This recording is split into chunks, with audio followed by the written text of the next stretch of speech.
할렐루야. 복된 예배의 자리에 나오신 여러분을 주님의 이름으로 환영합니다. 우리가 생명과 삶이라는 시리즈 설교를 계속하고 있는데요, 오늘 하고 아까 광고 드린 대로 다음 주일은 청년주일로 지키고 있습니다. 매 3월 둘째 주일은 교회가 청년주일로 정해서 지키는데, 다음 주일에는 우리 담임 목사님께서 우리 청년들을 격려하고 또 믿음의 메시지를 전해주시기 위해서 올 것이니까 함께 해주셨으면 좋겠습니다. 그리고 나서 두 주일을 더 생명과 삶이라는 주제로 설교를 하고 마치려고 합니다. 정말 생명이 무엇이냐, 우리의 삶을 어떻게 가꾸어 가야 할 것이냐에 대한 여러분 깊은 질문과 답을 스스로에게 가지시고 또 간직하시는 시간이 될 수 있도록 조금 더 함께 해주시면 좋을 것 같습니다. 자, 주제 말씀 요한복음 10장 10절인데요 이제는 거의 외우셨겠죠? 우리 같이 한번 요한복음 10장 10절을 한번 봉독을 해보도록 하겠습니다. 한번 제가 할 테니까 여러분들도 외워서 하실 수 있는 분들은 해보세요.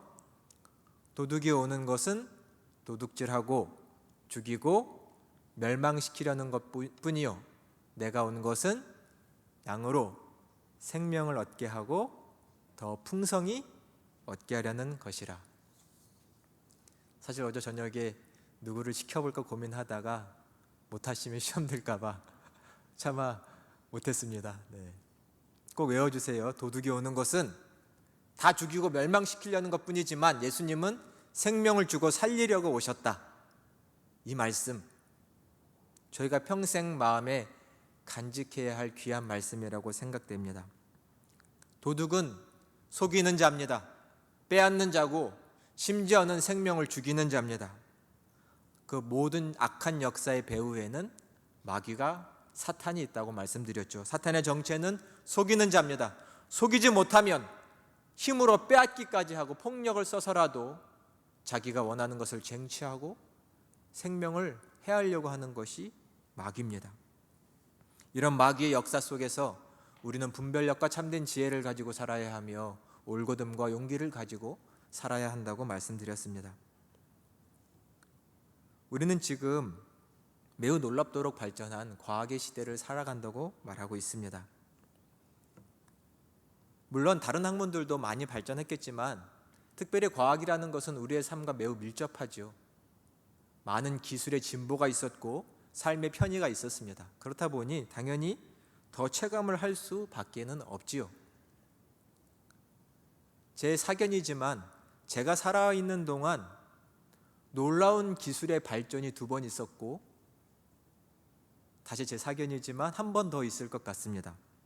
제가 고등학교 시절부터 차차 핸드폰이라는 것이 보급이 되고 보편화되기 시작했습니다. 여러분들은 당연히, 여기 청년들은 핸드폰이 너무나 당연한 시대에 살았지만 저는 그렇진 않았습니다. 모든 사람들이 다 자기의 전화기를 갖고 다니는 거예요. 중학교 때, 초등학교 때도 핸드폰을 가지고 다니는 사람들이 있긴 했습니다. 아마 여기 조금 연배 있으신 분들은 아실 텐데 전화기가 진짜 이만했어요. 이만한 걸 들고 자기 머리보다도 더 큰 전화기를 들고 다니는 사람들도 있었습니다. 근데 손바닥만한 이 조그만 핸드폰이 모든 사람들에게 나눠져서 의사소통이 쉽고, 예전에는 어서 만나 약속하면서 만나는데 이제는 서로 전화하면서 만나는 놀라운 발전이, 기술의 혁명이 있었죠. 또 한 번의 놀라운 변화는 스마트폰이라고 생각이 됩니다. 여러분이 다 이미 쓰고 계신 그 스마트폰, 어쩌면 청년들도 그 스마트폰이 새로 나왔을 때는 정말 이런 것이 있냐 놀랍죠. 단순히 전화가 아니죠. 거의 컴퓨터와 전화기를 합쳐놓은 것처럼 일상에 많은 편의와 도움을 줍니다. 정말 놀라운 기기라고 생각이 되지요. 이 스마트폰 이제는 손에서 놓을 수가 없는 정도까지 돼버렸죠. 모든 뉴스와 기사와 모든 공부, 기타 모든 생활의 많은 부분들이 이 서비스를 제공받고 있어서 이 스마트폰 하나를 손에서 뗄 수가 없는 어떤 시대가 된 것은 분명하죠. 예전에 고등부 아이들 수련을 데리고 갔다가 제가 수련에 집중하겠다고 스마트폰을 뺏은 적이 있는데 제가 스마트폰을 뺏었다고 그냥 우시고 저한테 화를 내시고 아주 힘들게 한 적이 있습니다. 왜냐하면 이 스마트폰 이제는 우리 손에서 떼기가 너무 어려운 시대가 돼버린 거죠. 한 번에 놀라운 기술의 도약이 더 있을 것 같은데 그것은 인공지능이라고 말할 수 있을 것 같습니다. 4차 산업혁명이라고 일컬어지는 그 인공지능 시대. 여러분 가끔 핸드폰에 대고 말 것이죠? 궁금한 거를 물어보면 핸드폰이 말을 해주고 정보를 제공해주는 시대죠. 물론 스마트폰이라는 어떤 베이스 속에서 엄청난 데이터들이 모여지고 그 빅데이터라는 것을 통해서 어떠한 지능이 생기고 마치 인격체 같은 느낌을 심지어는 주기까지 합니다. 우리와 대화가 통하고. 심심할 때 말 걸어보신 적 있으시죠? 그런 쉬리나 아리 같은 것들에게. 그런 인격체 같은 인공지능이 이제는 점점 발달할 겁니다. 이미 인간의 지능의 수준은 넘어갔죠. 얼마만큼 인간에 가까우냐, 차이를 못 느끼게 하느냐, 이것이 지금의 숙제입니다.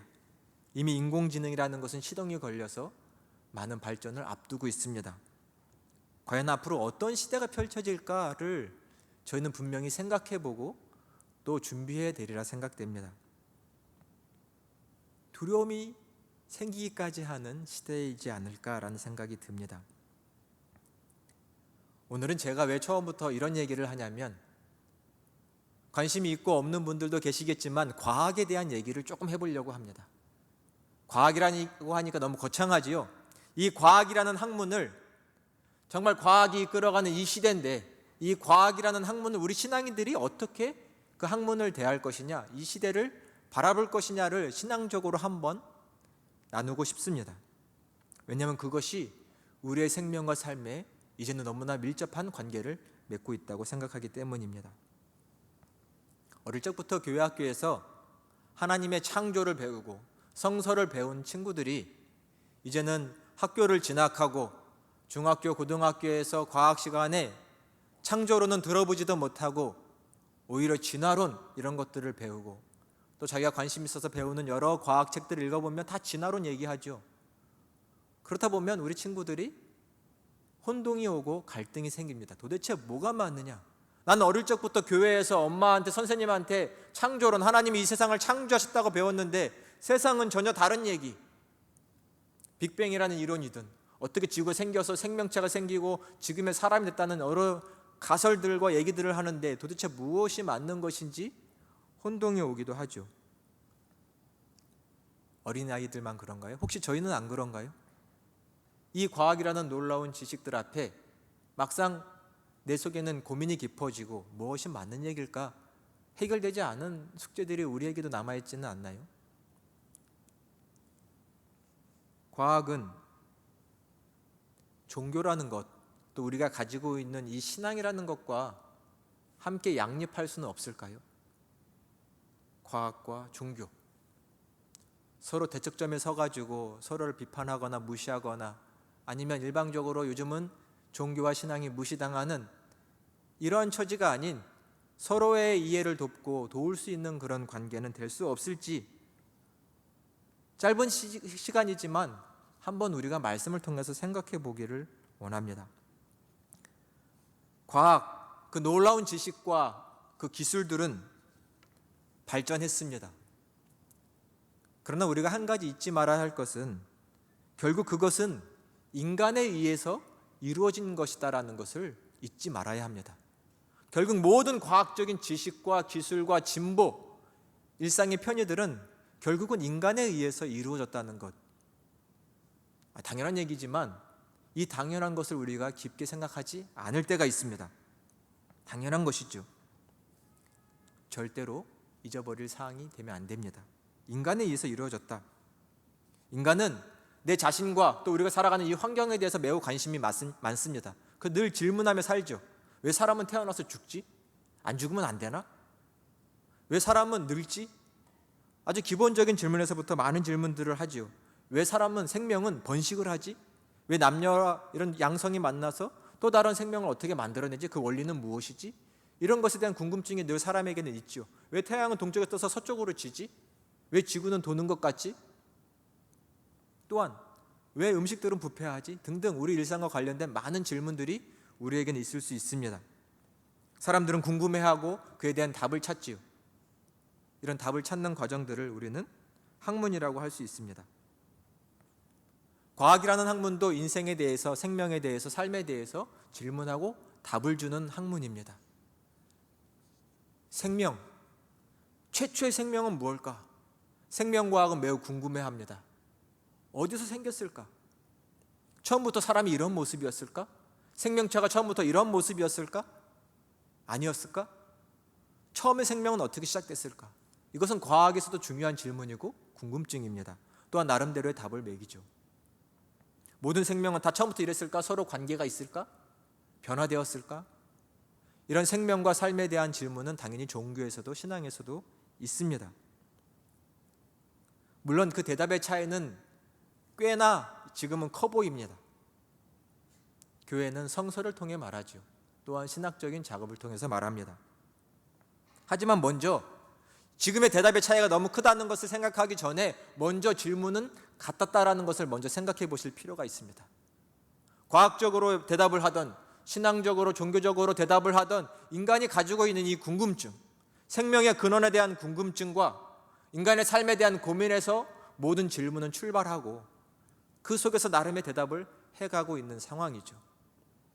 전혀 다른 학문, 전혀 다른 분야로 생각할 것이 아니라 먼저는 근원적인 출발이 같았다라는 것, 인간과 생명과 삶에 대한 그 출발이 같았다는 것을 저희는 잊으면 안 됩니다. 역사와 이 세상은 매우 밀접하게 연관이 되어 있습니다.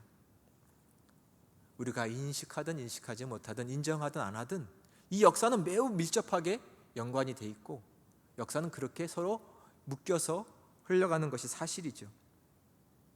아무리 세상에 똑똑한 천재가, 똑똑한 과학자가 있다 할지라도 그 사람이 놀라운 지식을 발견했고 이론을 세웠다 할지라도 그 사람은 혼자 했다고 말할 수는 없습니다.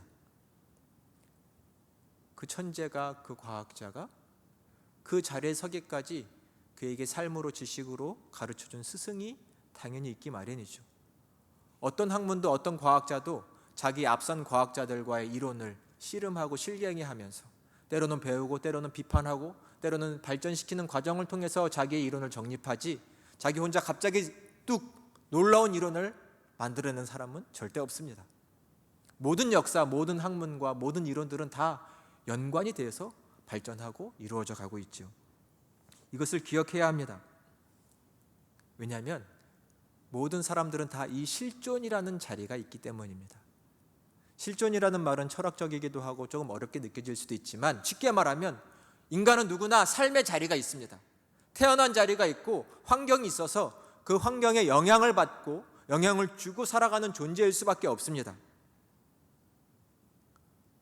이 환경과 엮여있는 사람과의 관계를 떠나서 생각하고 판단하고 행동할 수 있는 사람은 이 세상에 아무도 없죠. 여러분 한번 생각해 보십시오. 내 가정을 떠나서 내 지금 있는 이 자리를 떠나서 생각할 수 있는 사람이 있을까요? 없습니다. 인간은 실존적인 존재로서 항상 우리가 처한 이 환경과 역사와 시대와 문화 이 모든 것들에 의해서 영향받고 영향을 주며 살아가지요. 그래서 우리는 늘 질문할 수밖에 없습니다. 무엇이 저러한 사건을, 저러한 일을 만들어내게 되었느냐? 인간은 실존적인 존재로서 시대의 산물이라고도 말할 수 있습니다. 혼자 특별하게 태어나는 사람은 없습니다. 다 이 시대의 부산물처럼 만들어지고 영향받고 또 누군가에게 영향을 주지요. 인간은 경험이라는 것이 매우 중요합니다. 경험. 여러분 삶 사시면서 좋은 추억 많으신가요?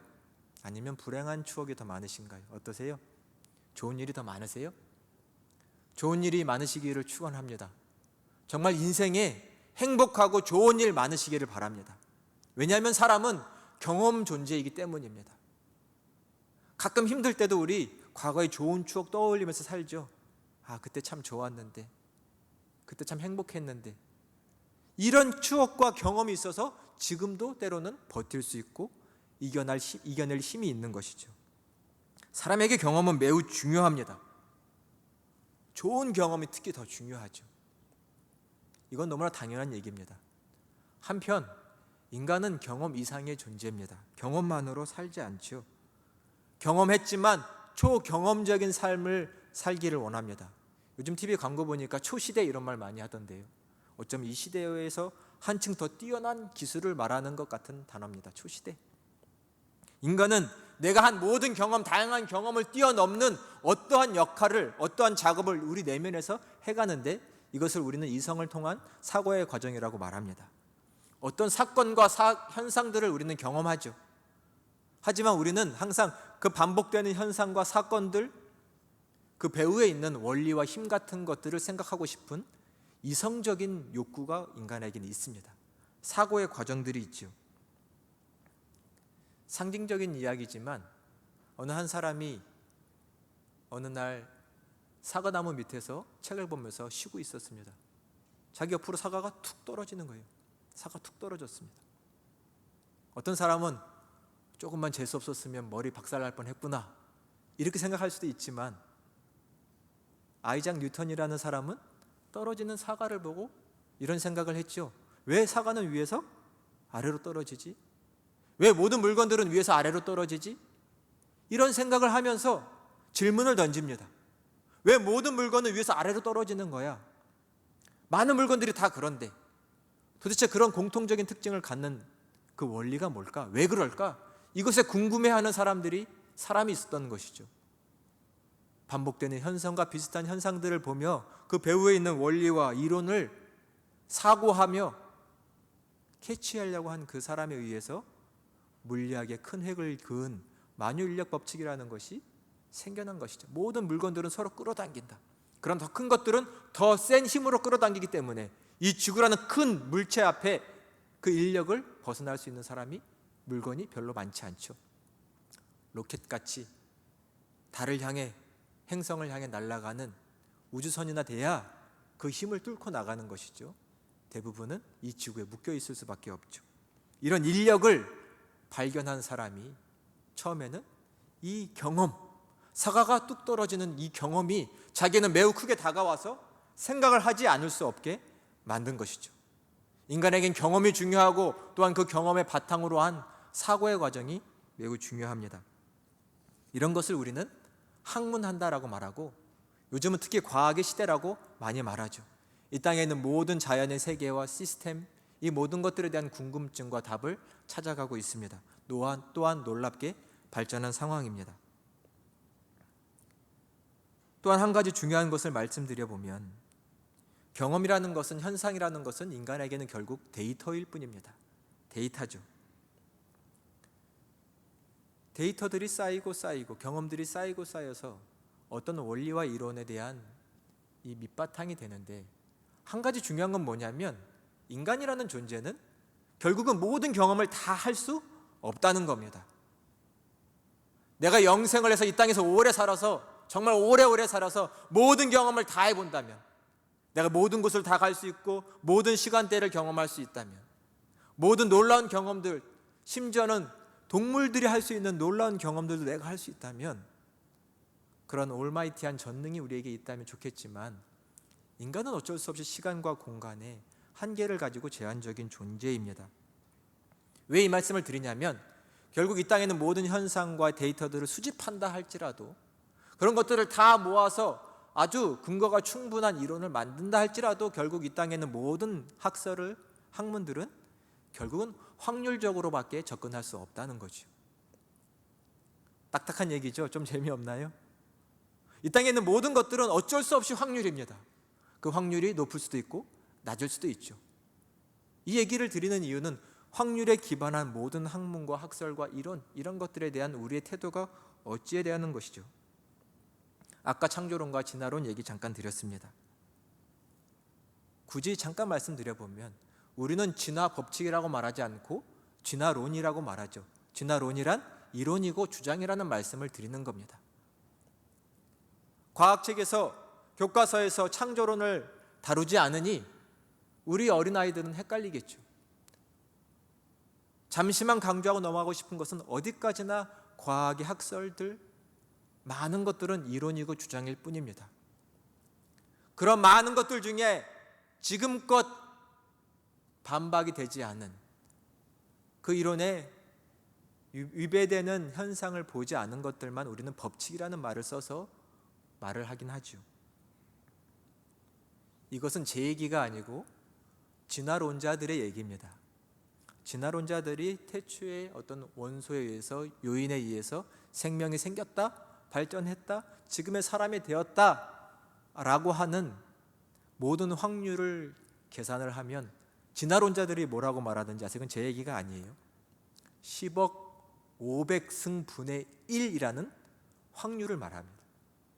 물론 어느 한 학자 얘기긴 하겠지만 가능이 되는 숫자세요.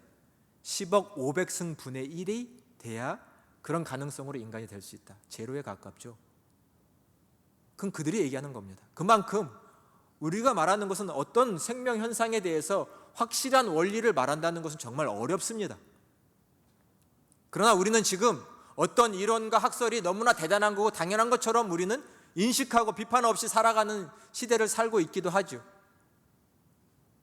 어떤 생각을 하느냐, 우리가 스스로 판단해 보자는 말씀입니다. 제가 얘기하는 것은 진화론을 비판하던 얘기가 절대로 아닙니다. 중요한 것은 우리가 어떻게 지금의 시대를 생각하고 대할 것이냐라는 문제죠. 어떤 한 학설을, 어떤 한 이론을 절대화하고 우상화하면 결국은 참된 진리로 갈 수 있는 길을 스스로 차단하는 것이 될 것입니다.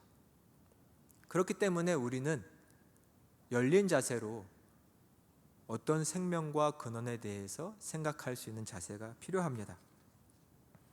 혹 오해가 있을까 먼저 바르게 말씀드리면 저는 과학의 순수성을 긍정하고 싶은 사람입니다. 왜냐하면 과학은 그 순수한 본질이 있기 때문입니다. 즉 아까 말씀드린 대로 질문하고 답하는 그 동기와 과정이 순수하면 그 열매 또한 순수할 것이기 때문에 과학이라는 학문은 매우 유익합니다. 인간을 위한, 존재의 근원을 위한, 인간다움에 위한, 행복을 위한 여러 다양한 질문들, 인간의 편의를 위한 질문들은 결국은 좋은 대답을 만들어내서 사람을 행복하고 편의 있게 만들 것입니다. 신앙적으로는 이런 것을 진리 안에 있다라고도 말할 수 있습니다. 질문하고 더 바른 답을 찾으려는 노력이죠. 중요한 것은 결국 과학을 하는 인간의 태도가 중요하다는 것입니다. 과학을 하는 인간이 중요합니다. 어찌 학문할 것이냐.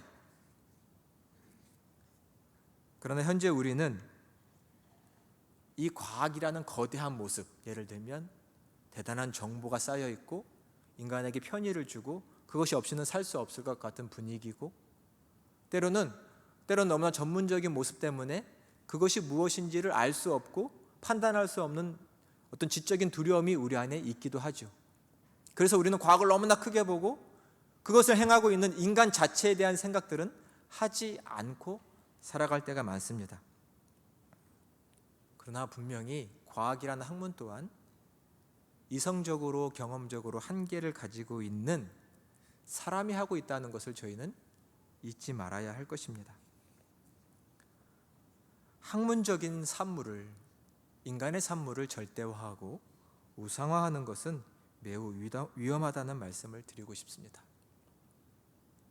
서두가 길었을지 모릅니다. 인간이 만들어낸 이런 지식의 산물을 때로는 사탄과 마귀는 자기의 감투처럼 써서 인간을 현혹하는 데 쓰기도 합니다. 방금 말씀드린 것처럼 인간이 만든 지식이 절대화되고 우상화돼서 다른 지식과 다른 진리를 향해 가지 못하도록 속인다는 말씀을 드리는 겁니다. 인간이 만들어낸 산물은 그 무엇도 절대시화될 수는 없는 거죠. 모든 학문과 모든 분야가 열려서 진리를 향해 나아갈 수 있는 발걸음이 되어야 한다는 말씀입니다. 오히려 과학의 역사는 아이러니하게도 생명을 위해 만들어낸 많은 개발들이 인간을 파멸시키기도 했습니다.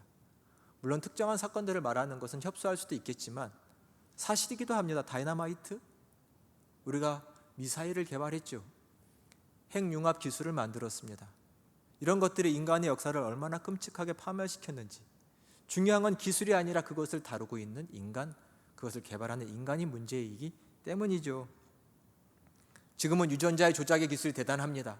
또 우리가 지금 바이러스의 문제로 많이 심각한데, 바이러스를 다루는 기술들이 앞으로 어떻게 우리에게 다가올까 우리는 생각해 볼 필요가 있습니다. 생명과 삶이라는 주제로 설교하고 있는데, 이것을 과학과 연관시키면서 오늘 성서의 본문을 정하는데 저는 매우 신중할 수밖에 없었습니다. 왜냐하면 성서에서 과학에 대한 얘기를 할 수 있는 본문이 얼마나 될까? 목회자 입장에서 매우 많은 고민을 했습니다.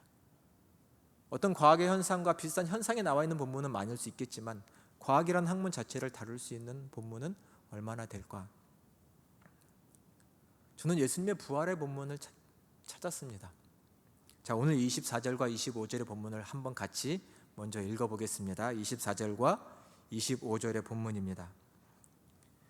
12 제자 중에 하나로서 디두모라 불리는 도마는 예수께서 오셨을 때에 함께 있지 아니한지라.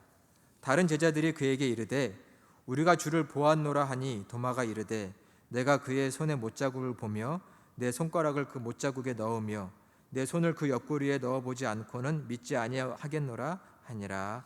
아멘. 자, 상황은 예수님께서 부활하셨습니다. 부활하시고 처음에는 여인들에게 나타나셨죠. 그 다음에는 몇몇 제자들에게 나타나셨습니다. 근데 그 자리에 오늘 말씀해 보니 디두모라 하는 도마는 있지 않았습니다.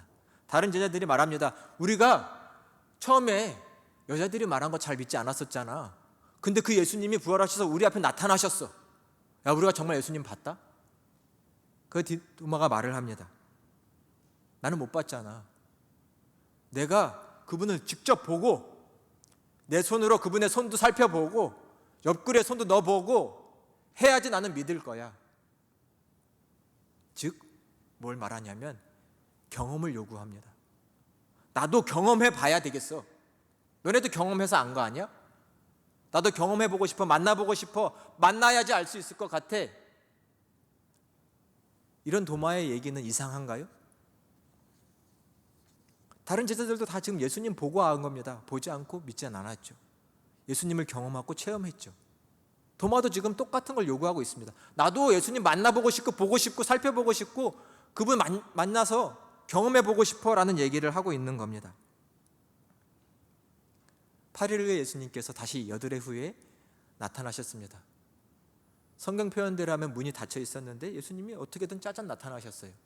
그의 신비한 현현을 말하는 건 분명합니다. 그러나 그분은 또한 육체를 가지셨다고 말씀하죠. 예수님께서 도마에게 말씀하십니다. 도마야, 야, 네 손가락을 이리 내라. 나를 만져봐라. 여기 못자국 좀 만져봐라. 내 옆구리 만져봐라. 손 넣어봐라. 그거라도 해서 믿음이 없는 자가 되지 말고 믿음 있는 자가 되라 라고 말씀합니다. 이 말씀이 매우 중요하다고 저는 생각합니다. 의심하지 말고 만져봐서 경험해서 눈으로 봐서 체험해서라도 믿음 있는 자가 되라 라고 말씀합니다. 물론 맨 마지막 절에는 믿음 없는, 보지 않고 믿는 자가 복되다고 말씀하시지만 주님은 도마에게 저는 사랑의 음성으로 말씀하셨다고 생각이 됩니다. 만져보고서라도, 자, 손 줄 테니까 만져보고서라도 이 부활을 믿어라, 인정해라, 받아들이라 라는 말씀입니다. 주님은 인간이 경험하고자 하는 그 마음을 절대로 무시하지 않으셨습니다. 인간은 실존적인 존재죠. 이 역사 속에서, 이 환경 속에서 원하고 바라는 것이 있고 경험하기를 원하는 것이 있어서 주님은 이런 실존적인 존재, 현실적인 존재를 무시하는 분이 절대로 아닙니다. 경험에 의해서 사고하는 인간의 모습을 무시하는 것이 아니라 도마에게 이렇게라도 믿어라. 이 방법이라도 저 방법이라도 결국은 믿을 수 있으면 믿어라. 받아들일 수 있으면 받아들이라는 말씀이죠. 믿지 않는 자가 되지 말고 이 부활이라는 절대적인 보편적인 이 사실을 못 믿을 걸로 여기지 말고 체험해서라도 믿어라 라고 말씀하시는 것이 주님이라는 말씀입니다. 이 사실을, 팩트를 부인할 수 없는 자가 되라고 하시는 것이죠. 우리는 신앙을 오해하면 안 됩니다. 신앙은 덮어놓고 증명 같은 거 필요 없어 라고 하면서 신앙생활을 하는 것이 절대 아닙니다. 하나님은 인간의 존재를 그렇게 만들지도 무시하시지도 않습니다. 신앙과 종교는 절대로 과학을 부정하지도 않고 과학의 대척점에 서가지고 과학을 향해 비판하지도 않습니다. 우리 청년들은 꼭 기억을 하시길 바랍니다. 과학이 하는 그 모든 논의의 과정과 사고의 과정, 모든 노력을 터부시하지도 절대로 않습니다. 왜요? 인간은 경험의 존재고 사고의 존재이기 때문이죠. 오히려 그런 모든 과학적인 과정과 노력과 시도들을 인정하고 지지하는 종교와 신앙이 될 수 있다는 걸 아셔야 됩니다. 왜냐하면 그런 과학적인 작업도 인간을 바른 지혜로, 지식으로, 진리로 이끌어 줄 수 있기 때문입니다. 또한 신앙은 그런 과학적인 노력을 하는 사람들을 오히려 도울 수 있습니다. 그들이 처음에 가졌던 그 순수한 동기와 질문들, 또 그들이 그 질문에 대한 답을 찾는 그 모든 과정에서 더욱 순수할 수 있도록, 그 초심을 잃지 않도록 만들어주는 것이 또한 신앙이기 때문입니다. 교과서에 굳이 쓰여 있지 않아서 우리가 알 수 없지만, 우리가 교과서에서 배우는 모든 꽤나 많은 과학적인 지식의 발견을 이룬 사람들이 그리스도인이고, 심지어는 신학 박사들도 있고 목회자들도 있다는 걸 여러분은 아시나요? 이 말은 그런 것 때문에 신앙과 과학이 가깝다 이런 얘기를 하는 게 아닙니다. 신앙은, 과학은 시작부터 질문과 답을 찾는 그 모든 과정에서 같은 노력을 하며 같은 곳을 바라보고 있고 또 서로 도울 수 있다는 얘기를 드리는 것입니다.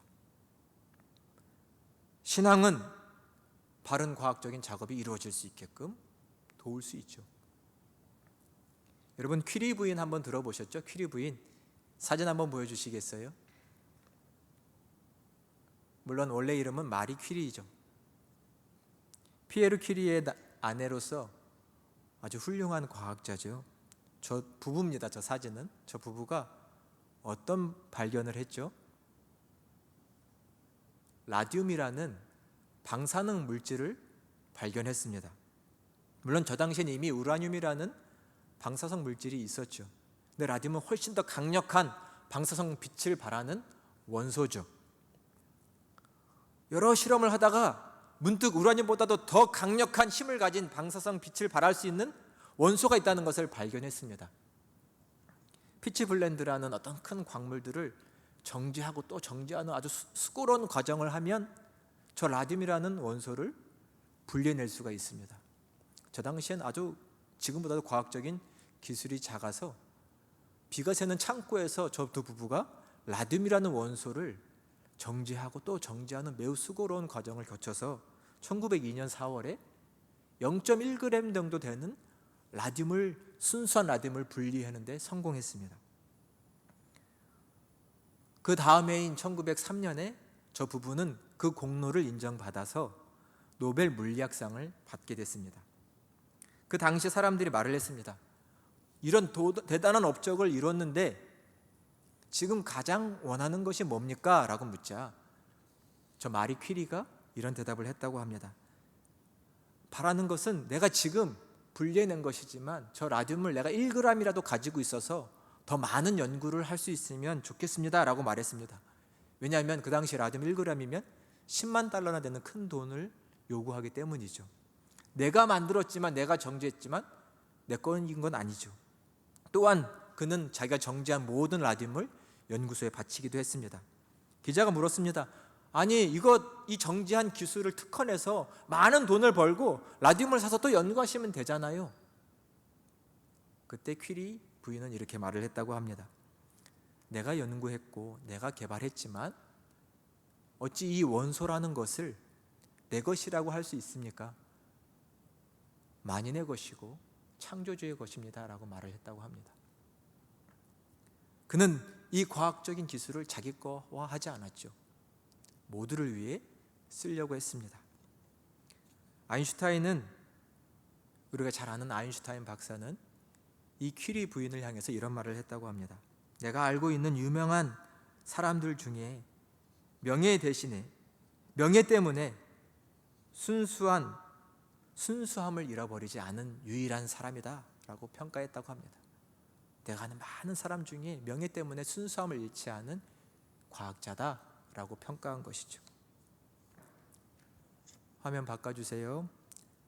결국 신앙은 과학을 하든 어떤 학문을 하든 그 사람의 동기와 목적을 순수하고 또 그것을 이루어갈 수 있도록 지탱하는 힘이 있다는 것을 저희는 기억해야 합니다. 신앙은 비이성적이지 않습니다. 비논리적이지도 절대로 않습니다. 꼭 기억해 주시기 바랍니다. 우리 신앙을 향해 그런 편견을 갖지 말아야 합니다. 오히려 그 반대죠. 인간이 탐욕과 이기심으로 왜곡될 수 있는 이성과 모든 경험을 바로 잡을 수 있는 것이 하나님의 은혜고 신앙인 것입니다. 우리는 이것을 기억하며 우리가 가지고 있는 이 신앙과 우리가 가지고 있는 이 종교를 귀하게 여길 줄 알아야 합니다. 오히려 지금은 누군가는 종교가 맹신이라고 말할지 모르지만 어쩌면 이 시대의 사람들은 하나의 과학이란 학문이 종교가 되어 맹신하며 따르고 있지 않은지 우리가 깊이 판단해 볼 필요가 있습니다. 바른 학문과 바른 신앙은 결국 같은 곳을 바라보고 인간의 생명과 삶을 풍성하게 만들어줄 수 있습니다. 그럴 때 우리의 생명은 약동을 다시 시작하면서 인간다움과 생명다움을 유지하면서 살아갈 수 있을 것입니다. 과학의 시대라고 말하지만 우리는 진리의 시대로 만들어야 하고 결국은 생명을 살리는 시대로 만들어야 합니다. 우리 신앙인들에게는 이러한 거룩한 책무가 부여되어 있습니다.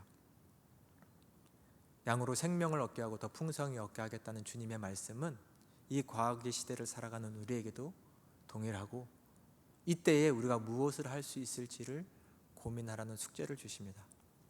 사랑하는 여러분, 이 과학의 시대 어떻게 살 것인가, 어떻게 사고할 것인가를 고민하시며 하나님 믿는 자녀답게, 은혜의 자녀답게 살아갈 수 있는 여러분이 다 되시기를 주님의 이름으로 축원합니다. 우리 시간 기도하겠습니다. 은혜와 사랑이 풍성하신 하나님, 감사를 드립니다.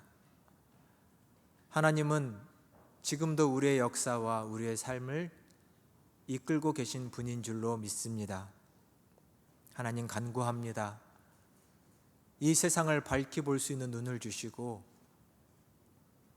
책임감 있게 행동할 수 있는 주님의 자녀들이 다 되도록 인도하여 주시옵소서. 하나님께서는 이 세상에서 참된 지혜와 분별력을 가지고 살아가기를 바라시며 굽고 왜곡된 것을 바로잡고 참된 진리의 길을 펼쳐나가기를 우리에게 원하십니다. 하나님이 주시는 지혜와 바른 마음을 가지고 선한 의지를 가지고 이 세상에 하나님의 나라를 이루어가며 생명의 역사를 싹 틔우는 우리 허구 공동체 예배자들이 될 수 있도록 주님 축복하여 주시옵소서. 세상은 하나님이 없다 말할지 모릅니다. 그러나 우리는 살아계신 하나님을 우리의 삶 가운데 경험하고 우리를 통해 일하시는 하나님을 통해서 더 깊이 알아가며 세상에서 하나님만을 섬기는 그런 귀한 예배자로 살아갈 수 있도록 여기 모인 한 사람 한 사람 주님 지혜로 충만케 하시고 귀한 열매를 맺어가는 아름다운 삶 살아갈 수 있도록 주께서 인도하여 주시옵소서. 우리 주 예수 그리스도의 이름으로 간절히 기도드립니다. 아멘.